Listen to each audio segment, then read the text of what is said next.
특송 잘 안 하는 분들이 나오셔갖고 특송을 하니까 가사처럼 기대가 됩니다.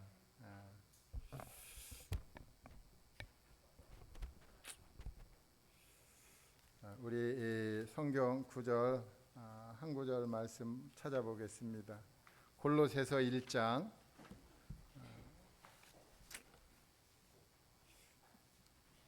28절 서로 다 함께 같이 읽어보겠습니다. 시작. 우리가 그를 전파하여 각 사람을 권하고 모든 지혜로 각 사람을 가르침은 각 사람을 그리스도 안에서 완전한 자로 세우려 함이니. 네, 감사합니다. 제가 무슨 능력이 있거나 지혜가 출중하거나 해서 이 자리에 선 것이 아니라고 생각합니다. 저는 내세울 만한 게 아무것도 없어요. 부모님도 일찍 가셨고 또 사는 것도 좀 그렇고 힘도 없어요. 어떨 적에는 주님이 언제까지 사용하실런가 이런 생각도 해봅니다. 그런데 참 이렇게 말씀을 전할 수 있도록 계속해서 주님이 붙잡아 주시니 몸둘 바를 모르겠습니다. 저의 삶을 이렇게 살펴보면은 계속해서 주님이 월요일부터 주일까지 계속 사용하고 계신데 감사가 됩니다. 물론 많은 일에 쓰임을 받는다 하더라도 제 인격이 문제잖아요. 인격이 주님을 닮아야 되는데 그렇지 못할 때가 종종 있어요. 가끔가다 저는 이제 운전할 때 그게 많이 튀어나오는데 운전할 때 이렇게 참 많은 불편함이 있더라고요. 특별히 이제 차를 몰고 나오면은 꼭 그런 시간에 마주치는 차들이 많잖아요. 그러면 왜 이런 일이 생길까? 급한데 좀 빨리 가야 되겠는데 기다리는 시간이 많더라고요. 그런 거를 생각하면서 제가 좀 성격이 급하구나. 왜 이렇게 나이를 먹어가는데 성격이 급해질까? 이런 생각도 해봅니다. 여하튼 오늘 말씀을 보면은 우리가 그를 전파하여 그랬습니다. 나를 전파하면 안 되잖아요, 그죠? 주님을 전파하고 그리스도의 어떠하심을 전파해야 되죠. 그렇게 하게 되면 각 사람을 권하고 모든 지혜로 각 사람을 가르치면 제가 무슨 지혜가 있어 가르치겠어요. 그냥 말씀을 읽다 보니까 요 말씀 좀 같이 나눴으면 좋겠다 하는 게 있어서 나누는 거지 제가 가르치려고 해본 적은 없습니다. 그래서 각 사람을 그리스도 안에서 완전한 자로 세우려 함이니 그랬습니다. 우리가 얼마나 불완전합니까? 아담이 완전한 자가 아니잖아요. 그런데 아담이 참 하나님의 심혈을 기울여서 창조되었는데 참 보기 좋게 하나님의 어떠하심을 나타내지 못했어요. 그래갖고 둘째 아담이 오셨는데 둘째 아담이 정말 십자가에서 놀랍게 하나님을 나타내셨습니다. 제가 오늘 말씀 제목은 중심을 보시는 하나님이신데 사무엘상을 읽다가 이 말씀 참 좋구나 한번 교제했으면 좋겠다라고 생각을 하고 오늘 교제해 보기로 하겠습니다. 성도님들 중에 혹시 누가 내 마음을 다 안다면 어떤 기분이 들겠어요? 우리 여기 남궁 형님 고개를 절레절레 흔듭니다. 누가 내 마음을 다 알면 기분이 좋지는 않겠죠. 옆 사람이 항상 내 마음을 다 알고 있다면 좀 불편하겠죠. 어떨 적에는 모르는 게 나은 것 같아요. 하나님은 우리 모두의 마음을 다 알고 있습니다. 그래서 성경을 통해서 하나님은 누구의 마음을 알고 있는가, 또 그 마음을 안다는 것은 무슨 의미가 있는 것인가, 제가 오늘 그 부분에 대해서 조금 깨달은 것 함께 나누도록 하겠습니다. 우리 이사야서 14장에 가보면 루시퍼가 나오게 됩니다. 사실 루시퍼는 이제 참 하나님이 아름답게 꾸며주시고 지혜롭게 해줬고 또 참 음악을 관장하게 하시고 놀라운 것을 부어주셨는데, 이 루시퍼가 참 하나님을 향해서 배반의 마음을 품었잖아요. 우리 이사야서 한번 보겠습니다. 이사야서 14장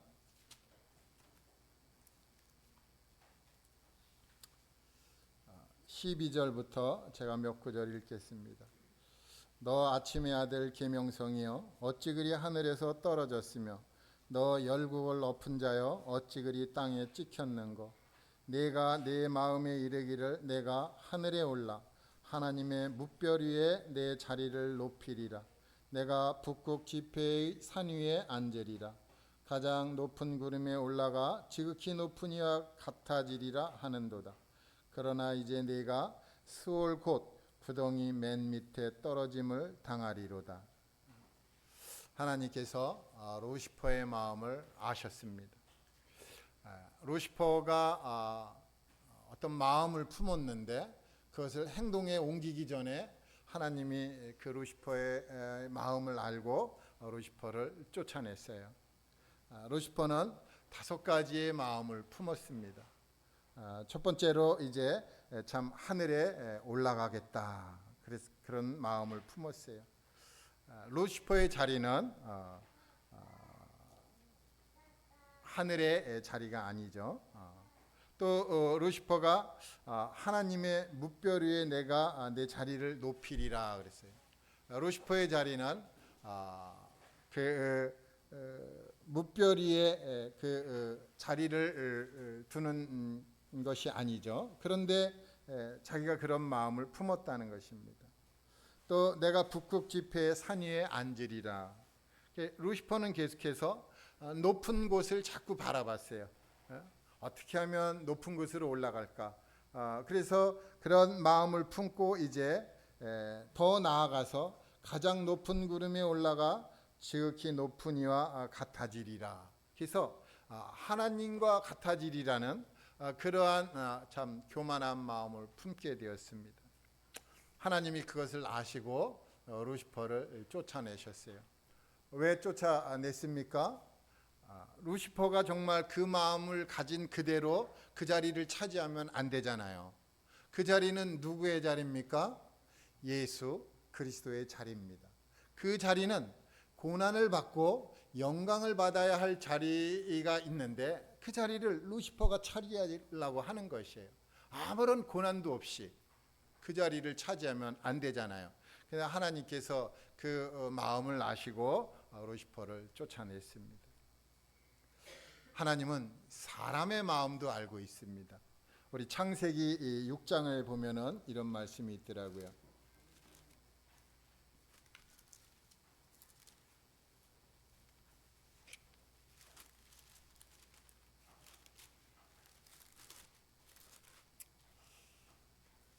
창세기 6장 5절부터 몇 구절 읽겠습니다.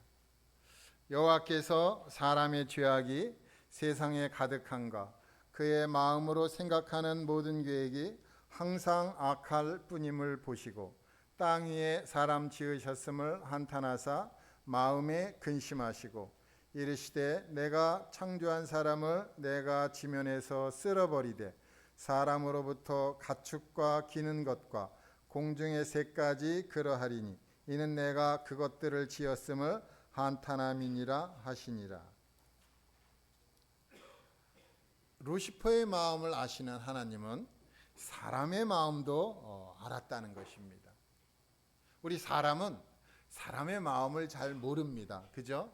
10길 물속은 알아도 한 길 사람 속 마음은 모른다고 했어요.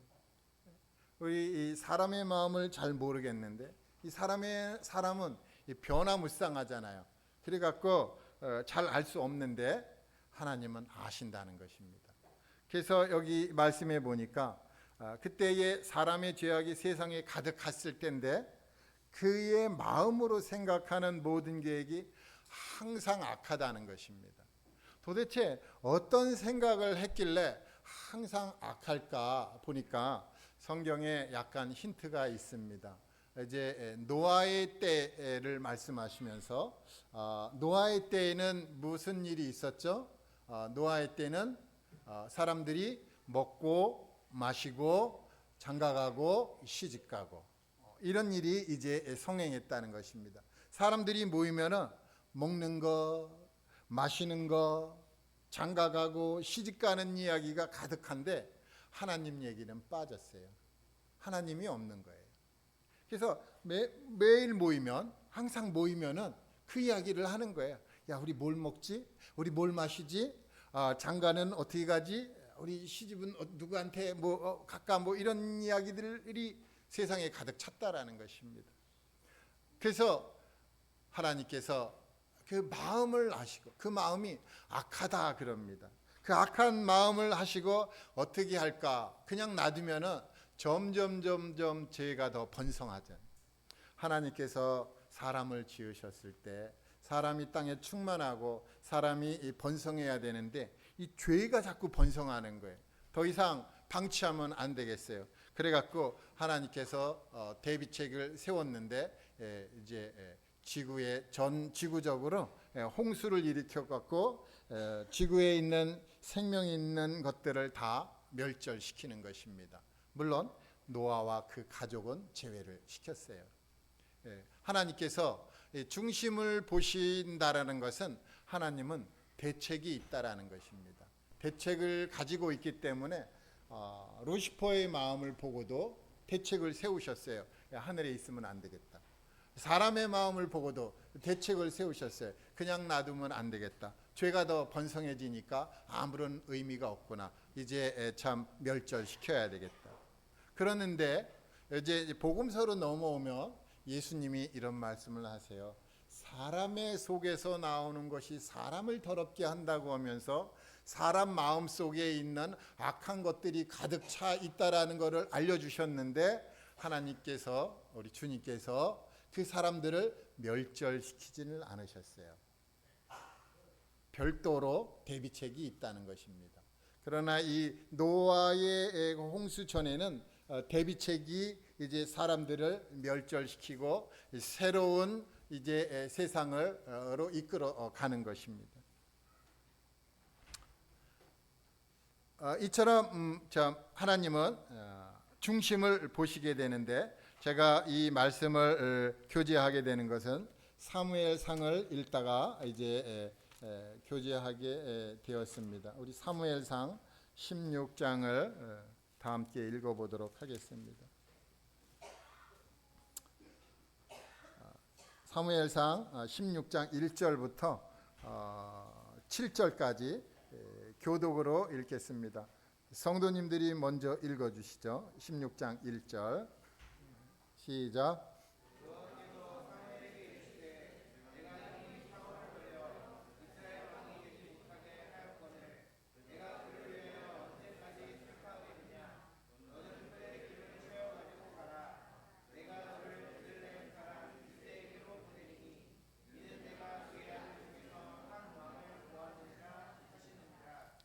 사무엘이 이르되 내가 어찌 갈 수 있으리이까 사울이 들으면 나를 죽이리이다 하니 여호와께서 이르시되 너는 암송아지를 끌고 가서 말하기를 내가 여호와께 제사를 드리러 왔다 하고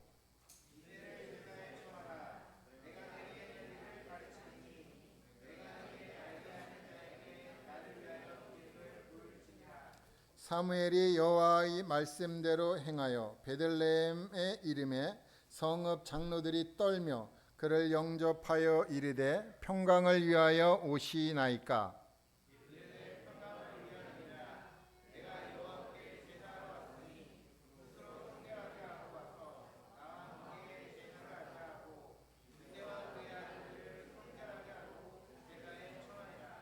그들이 오매 사무엘이 엘리압을 보고 마음에 이르기를 여호와의 기름 부으실 자가 과연 주님 앞에 있도다 하였더니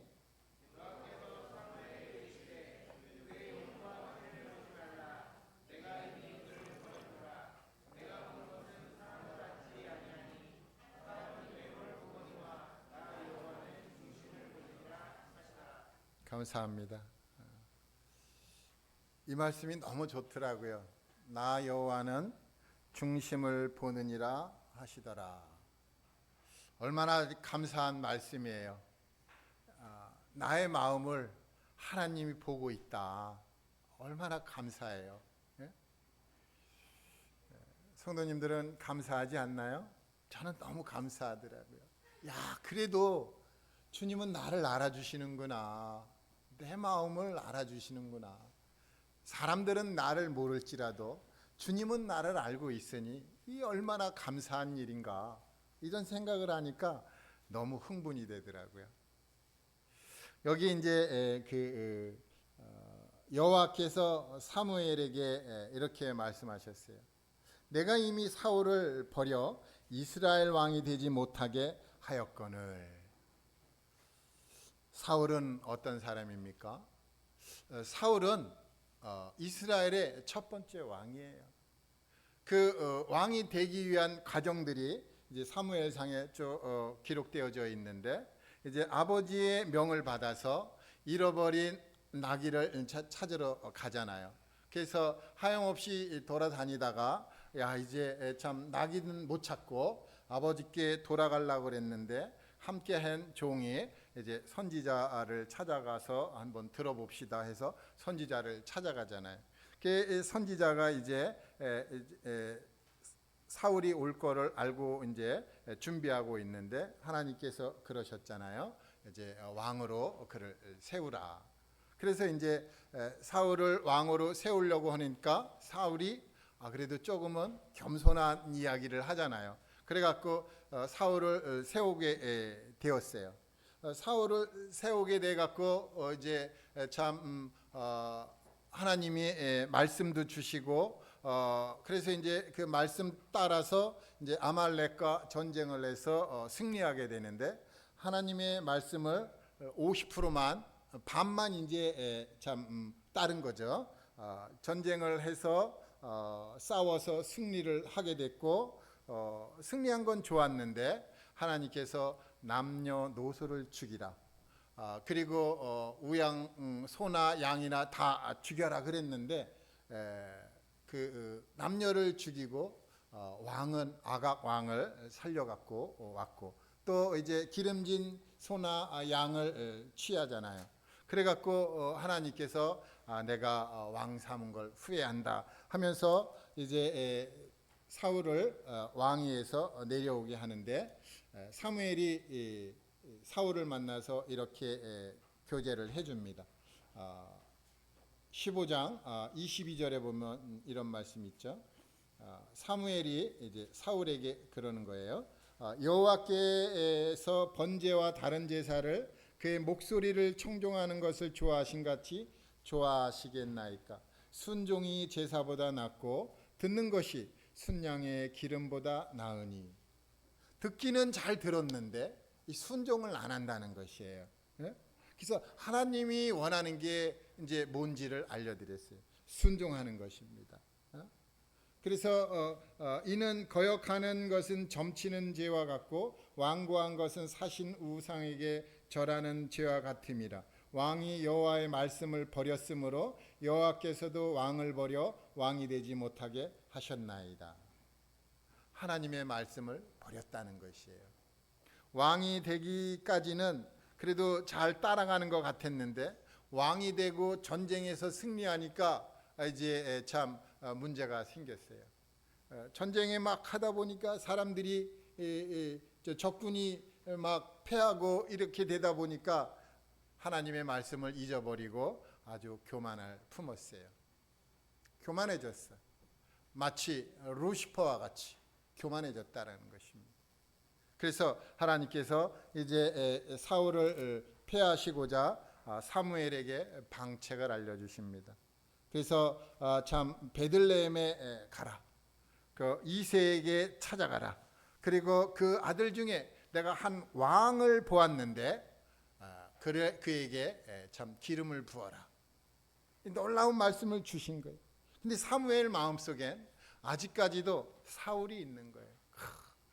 자기가 첫 번째로 하나님 뜻을 따라서 기름을 부어갖고 왕이 된 사울, 마음에 품고 있었는데 하나님께서 내가 그를 버렸다. 그러면서 이제 참 언제까지 슬퍼하겠느냐, 베들레헴에 가라 이제 하면서 사무엘이 어떻게 그럴 수가 있습니까? 사울이 들으며 나를 죽이리이다. 여호와께서 그러지 말고 암송아지를 끌고 가라. 내가 여호와께 제사를 드리러 왔다라고 가서 말을 해라 하는데 이제 사무엘이 그 말씀을 듣고 이제 베들레헴에 가서 이새의 집으로 이제 가게 되죠. 근데 이제 베들레헴에 갔는데 베들레헴의 장로들이 이제 참 벌벌 떨고 있어요. 안 그렇습니까? 왕이 아직도 있는데 또 이게 왕을 뽑으러 왔다 그러면 이 참 두렵지 않겠어요? 사울은 아직 왕위에 있고 권세가 있고 군사가 있고 힘이 있는데 이 잘못하다가는 이제 자기네들이 문제가 생길 것 같은데 그러니까 장로들이 이제 떨게 되잖아요. 그러면서 평강을 위해서 오셨습니까? 그러잖아요. 평강을 위해서 왔다. 그래서 이제 이새의 집에 가서 그의 아들들을 성결하게 하고 제사에 청했습니다. 이새는 아들이 몇 명입니까? 이새의 아들들은 몇 명이죠? 8명이잖아요. 근데 7명만 모입니다. 저는 이 부분에서 너무 마음이 아프더라고요. 이새의 아들들이 7명인데 8명인데 그 아들들을 성결하게 하고 제사에 청하라 했는데 아들들이 딱 와서 보니까 7명만 와 있는 거예요. 근데 그 중에 이제 그 엘리압을 딱 보니까 여호와의 기름 부으실 자가 과연 주님 앞에 있도다 그러는 거예요. 사무엘의 마음이 이제 들떴어요. 그 전에 사울처럼 키도 크고 아주 준수하게 생겼나 봐요. 마음이 기뻐갖고 그럼 그렇지 이 사람인가 보다 하고 했는데 하나님께서 노한 거예요. 아니야, 그 사람이 아니야. 용모와 키를 보지 말라. 내가 그를 이미 버렸다.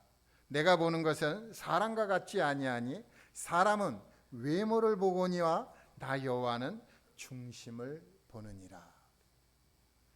엘리압이 있고 그 다음에 아비나답이 있고 그 다음이 삼마가 있어요. 첫째, 둘째, 셋째를 보더라도 하나님이 아니다 그러는 거예요.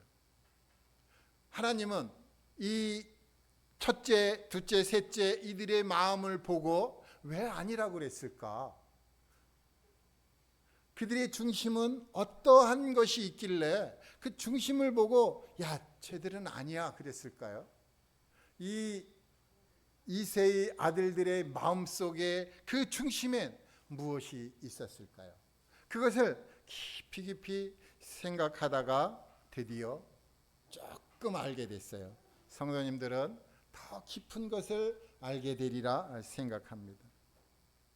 저는 이 형들이 참 여기 엘리압이 이 사무엘이 보고 엘리압을 보고 반응을 일으켰잖아요. 정말 멋지고 훌륭한 이런 분이 또 있었나 하는데 그런 이 엘리압이 얼마나 출중했으면 그랬을까. 그런데 이 엘리압이 1%가 부족했던 거예요. 뭐가 부족했어요? 막내를 부르지 않았다는 것입니다. 이렇게 훌륭한 형이 막내에게 가서 사무엘이 왔는데 우리 다 모이래. 너도 와. 이랬으면 아마 엘리압이 왕이 됐을 수도 있겠다라는 생각을 해봤습니다. 왜 엘리압은 막내를 빼놨을까요? 왜 그랬죠? 여기 보면은 이제 사무엘상 15장 9절에 보면 이런 말씀이 있어요. 사울과 백성이 아각과 그의 양과 소의 가장 좋은 것 또는 기름진 것과 어린 양과 모든 좋은 것을 남기고 진멸하기를 즐겨 아니하고 가치없고 하찮은 것은 진멸하니라. 어떻게 보면 이 사울이 가졌던 이 마음을 엘리압이 가졌겠구나. 이 엘리압이 이 양치고 있는 이 막내를 하찮게 여긴 거예요. 쟤는 안 와도 돼. 쟤는 안 와도 돼. 쟤 데리고 오면은 시간도 걸리고 냄새도 풍기고 또 양들까지 이렇게 몰고 오다 보면은 정말 때를 놓쳐서 우리 좀 배고플 거야. 빨리 끝낼래 없는 게 날 수도 있겠어. 하찮게 여긴 것이죠.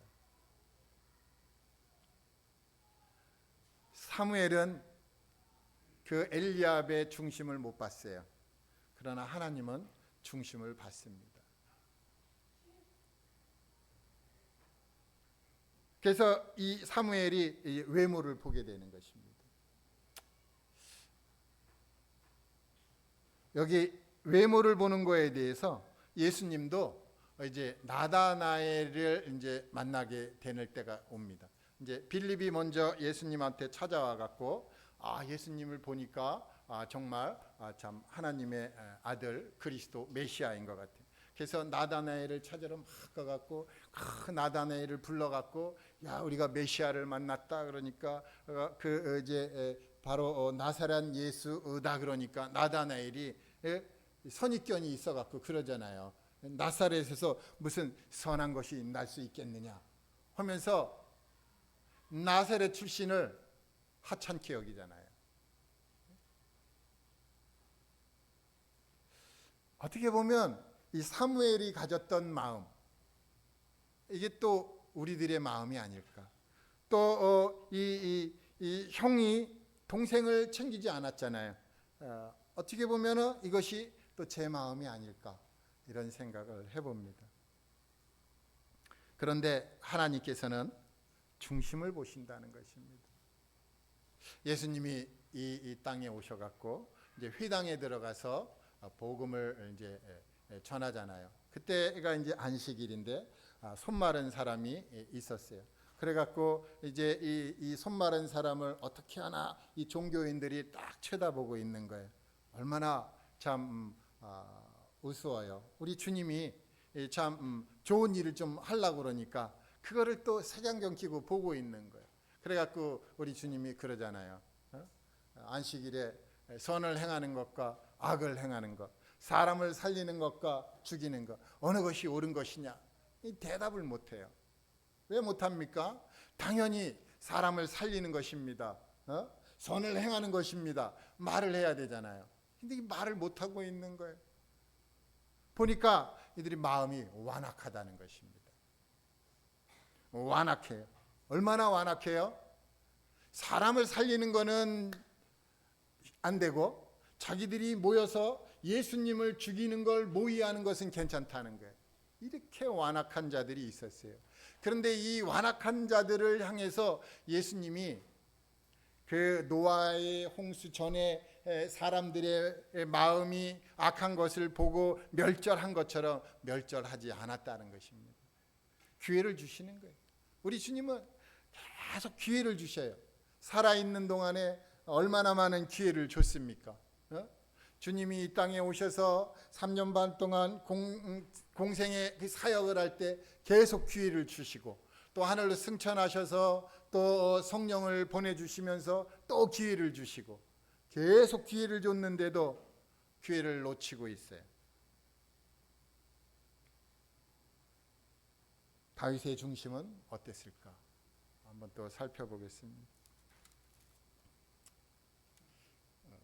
사무엘상 16장 10절부터 읽겠습니다. 이새가 그의 아들 7을 다 사무엘 앞으로 지나가게 하나 사무엘이 이새에게 이르되 여호와께서 이들을 택하지 아니하셨느니라 하고 또 사무엘이 이새에게 이르되 네 아들들이 다 여기 있느냐. 이새가 이르되 아직 막내가 남았는데 그는 양을 지키나이다. 사무엘이 이새에게 이르되 사람을 보내어 그를 데려오라. 그가 여기 오기까지는 우리가 식사 자리에 앉지 아니하겠노라.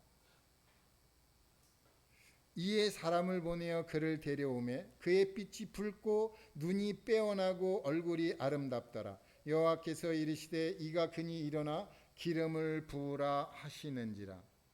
사무엘이 기름 뿔병을 가져다가 그의 형제 중에서 그에게 부었더니 이날 이후로 다윗이 여호와의 영에게 크게 감동되니라. 사무엘이 떠나서 라마로 가니라. 여기 다윗이 있었어요. 다윗은 이새 집안의 막내입니다. 이 막내인데 양을 돌보는 거예요. 왜 형들은 양을 안 돌보고 막내만 양을 돌봅니까? 형들은 양 돌보는 걸 하찮게 여겼죠. 그러나 이 다윗은 아버지께서 말씀하시니까 양을 돌보는 거예요. 다윗아, 이 양들을 좀 잘 돌보고 양들을 잘 살펴라. 내 아버지 하고 양들을 돌보고 있는 거예요. 근데 양들을 돌보다 보니까 이 사자가 오고 곰도 찾아오는 거예요. 이 사자하고 싸워서 이긴 것은 여기 삼손 말고 다윗이 있어요. 다윗. 삼손은 힘이 세다 하지만 다윗은 소년이잖아요. 소년인데 사자하고 싸우고 곰하고 싸워서 이겨요. 이게 말이 됩니까? 성경이 거짓말이든 진실이든 만약에 진실이라면 정말 놀라운 일이에요. 조그만한 소년이 곰하고 싸워서 이기고 사자하고 싸워서 이긴다니 이게 어떻게 된 일인가요? 보니까 뭐 쳐서 죽이고 이런 게 아니더라고요. 보니까 사자의 약점을 알더라고요. 사자의 약점이 어디 있어요? 보니까 요 앞에 이제 사자 앞에 여기 있는데 이렇게 털이 나왔잖아요. 이 털이 사자의 약점인가 봐요. 털을 탁 잡아빼면 아이고 사자가 꼼짝 못하는 거예요. 그래서 사자 도망가는 거예요. 그렇게 이렇게 참 관찰력이 뛰어났던 것 같아요.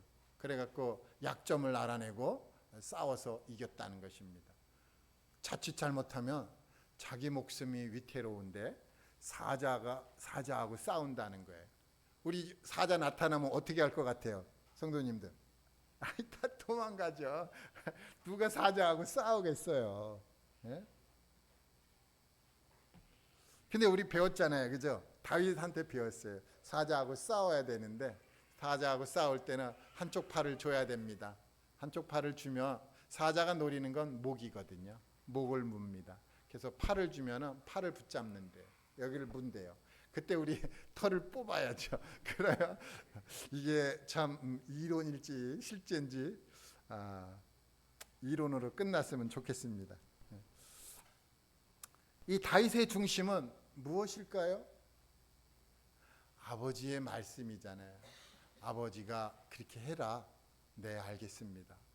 아버지의 말씀 따라 그 양을 돌보는 거예요. 형들이 우습게 알았던 양, 하찮게 여겼던 양을 돌보는데 자기 목숨을 아끼지 않고 돌보고 있는 거예요. 높이 계신 하늘에서 낮고 낮은 땅의 그 현장을 하나님이 목격하셨어요.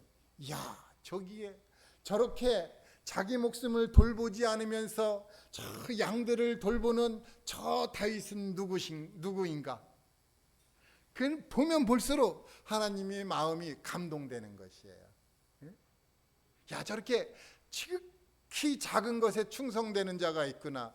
야, 내가 죄를 붙잡아다가 정말 기름을 부어갖고 이스라엘을 왕을 시켜줘야 되겠구나.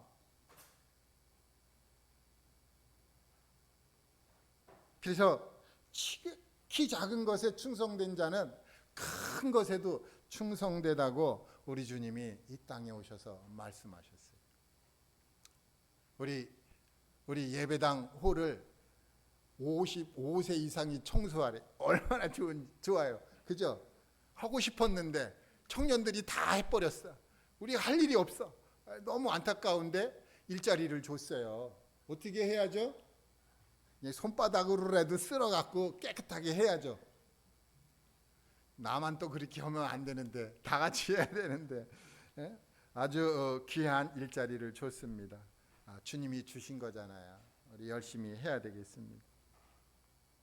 이 다윗을 하나님이 이제 세웁니다. 근데 세워야 되는데 어떻게 세울까 궁금히 생각해 보니까 저쪽에 누가 있는가 봤더니 골리앗이 있는 거예요. 골리앗을 이제 불러갖고 이스라엘과 대적시킨 거예요.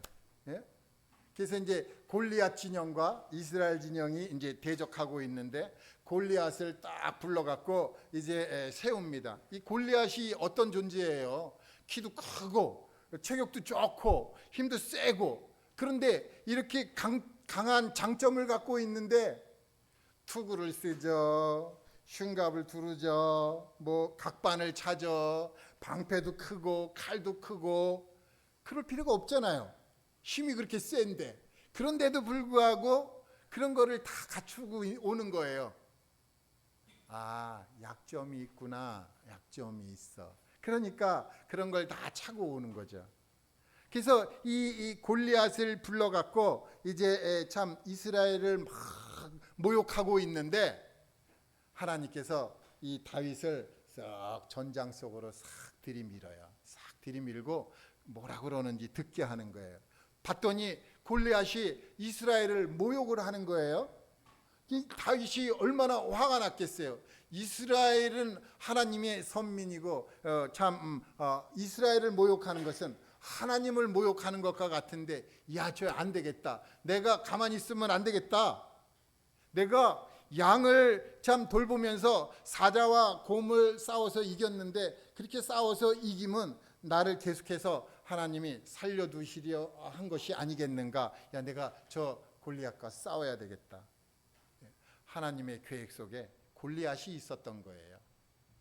골리앗의 중심은 이스라엘을 모욕하는 것이고 다윗의 중심은 그 골리앗을 하나님의 이름으로 처단하는 것입니다. 그래서 하나님의 이름으로 처단하게 되는데 하나님은 이스라엘에게 이 다윗을 드러내기 위해서 골리앗을 부른 것이에요. 그래서 다윗이 이제 참 이스라엘에 드러납니다. 그 양치기 소년 다윗이 이와 같이 극적으로 드러나는데 두 번째 이유가 있어요. 첫 번째 이유는 이제 골리앗을 쓰러뜨리는 그런 첫 번째 이유는 이스라엘을 이제 이스라엘에게 나타나기 위한 것이고, 두 번째는 형들 있잖아요. 다윗을 참 부르지 않았던 형들에게 교육을 하는 거예요. 참교육을. 봐라, 다윗이 이런 존재다. 하나님이 형들을 교육을 하는 거예요. 형들이 아무 소리 못하는 것이죠. 다윗이 정말 왕이 되는 게 맞구나. 왜냐하면 골리앗을 물리쳤으니까요. 형들이 아무 소리 못하는 거죠. 아마 이전까지는 마음에 계속 불편함을 가지고 있었는지 모르겠어요. 양 돌보는 그런 그 힘없는 소년이 어떻게 임금이 될 수 있어? 어떻게 왕이 될 수가 있어? 이건 뭐가 잘못된 거야? 그런 불편한 마음을 가지고 있던 형들의 마음을 단번에 잠재우는 것입니다. 우리 예수 그리스도의 마음은 또 어땠을까요? 우리 주님의 마음을 우리 한번 살짝 살펴보겠습니다. 누가복음 23장 우리 주님의 마음을 살펴보는데 빨리 보겠습니다. 제가 34절 예수께서 이르시되 아버지 저들을 사하여 주옵소서 자기들이 하는 것을 알지 못함이니이다. 예수님이 십자가에 못 박혔는데 이 예수님의 마음에는 아버지 뜻을 실행해야 되고 이 예수님의 마음에는 사람들이 다치면 안 되거든요. 한 사람도 다치면 안 되기 때문에 자기를 찌른 자들까지 포함해 갖고 하나님 앞에 기도합니다. 아버지, 저들을 사해 주세요. 자기들이 뭘 하는지 모르잖아요. 좀 제발 좀 저들 좀 살려주세요. 아버지께서 얼마나 놀랬겠어요. 예? 자기 아들을 참 욕보이는 저들을 전부 그냥 단번에 다 없애버렸으면 좋겠는데 아들이 딱 나타나갖고 아버지 아니에요. 저들 살려주셔요.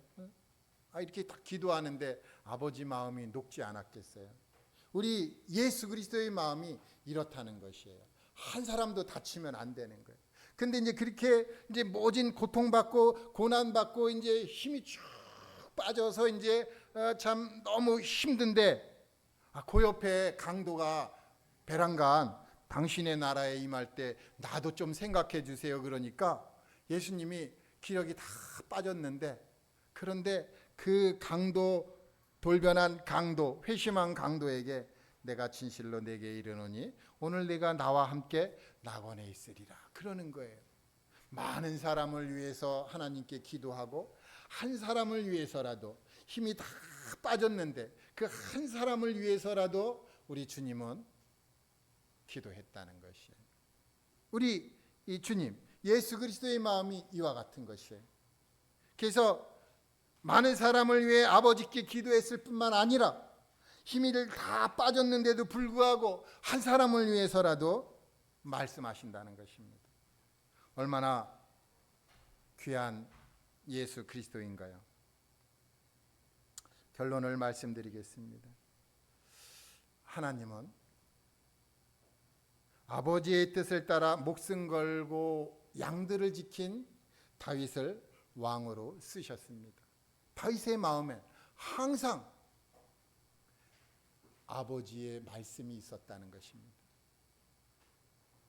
또 하나님은 한 사람이라도 더 구원하기 위해서 자신을 하나님 아버지께 드리고 또 기도하고 희생하신 그 예수 그리스도를 주와 그리스도가 되게 하셨습니다.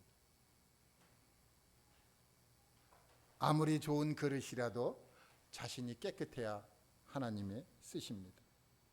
그릇을 깨끗하게 해야죠. 그릇을 어떻게 깨끗하게 하십니까? 에베소서에 보면 이런 말씀이 있습니다.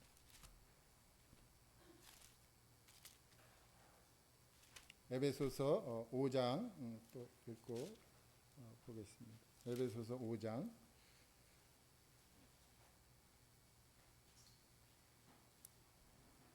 25절부터 보겠습니다. 남편들아 아내 사랑하기를 그리스도께서 교회를 사랑하시고 그 교회를 위하여 자신을 주신 같이 하라. 이는 곧 물로 씻어 말씀으로 깨끗하게 하사 거룩하게 하시고 자기 앞에 영광스러운 교회로 세우사 티나 주름 잡힌 것이나 이런 것들이 없이 거룩하고 흠이 없게 하려 하심이라. 우리가 마음이 더럽잖아요. 무엇로 씻어야 됩니까? 말씀으로 씻어야죠. 이 더러운 마음은 말씀으로밖에 씻을 도리가 없습니다. 그래서 우리에게 말씀으로 깨끗하게 할 수 있도록 하나님이 해주셨고 왜 이렇게 하나님께서는 우리 마음을 살피시는가 봤더니 거룩하고 흠이 없게 해주려고 그러신다는 것입니다. 얼마나 감사해요. 그러니까 우리 마음을 하나님 계속 살펴주셔야죠. 계속 살펴주셔서 우리 마음에 불편함이 있거나 티나 주름 잡힌 것이 있으면은 어떻게 해요? 말씀을 계속 공급하셔갖고 우리 마음을 깨끗하게 청결하게 해주시죠. 그래서 우리가 흠이 없고 거룩하고 흠이 없는 자가 되어서 하나님 앞에 섰을 때 하나님 앞에 감사와 찬양과 영광을 돌리지 않겠습니까? 우리 이 사랑하는 성도님들, 우리를 구원하시고 우리를 거룩하게 하시고 우리를 흠이 없게 하시는 우리 주님을 찬양합시다. 감사합니다.